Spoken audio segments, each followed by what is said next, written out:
Alright, what's up guys? So today I'm gonna be installing that split over there on the charger right here. Yeah, there's been some changes on the vehicles. I don't have the F-150 anymore, sadly.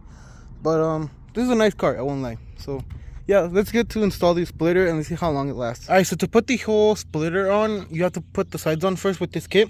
The way I'm gonna do it, I'm just gonna line it up with the contours or the lines of the bumper like this. The kit does come with screws to put it on. I don't like the idea of making holes in a brand new bumper, but it's whatever. So let's see how it looks at the end. Alright, so if you're wondering how you can do it with one pair of hands or if you don't have anybody to help you, the first thing I'll do is just line it up, and then you'll take the bolts that came with the kit and you'll do this.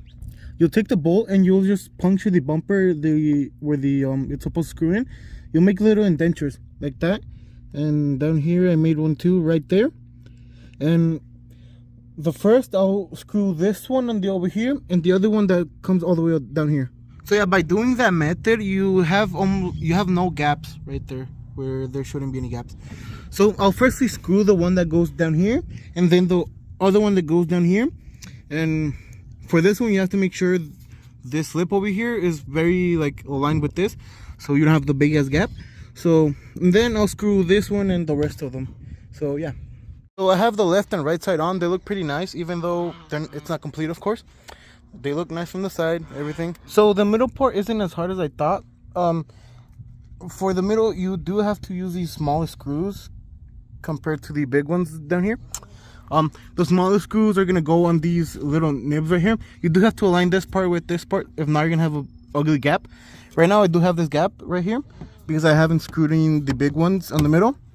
As you can see over here, I'm still missing this one too, but I'll screw that one in and I'll screw the middle one in and I'll see how it looks.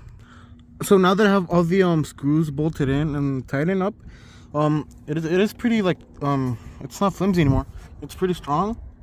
I wouldn't step on it like on an actual splitter of carbon fiber, but yeah, it's pretty sturdy, I will lie.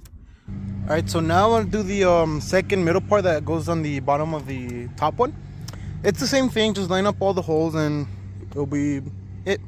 It looks pretty nice already without the lower piece, but I want to see how it looks with the lower piece on. As you can see, I have the lower part on now.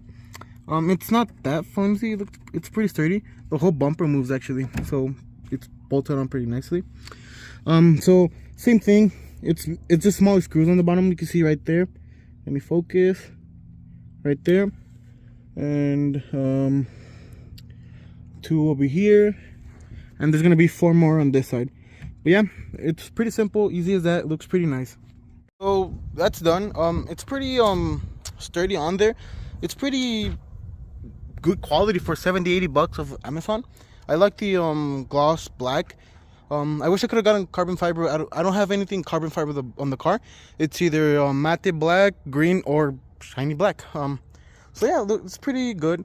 I'll see how long it lasts. Regarding that, I don't know how to drive a lowered car. I've always been used to tall trucks. But yeah, thanks for watching, and I'll have other modifications done to the car pretty soon here.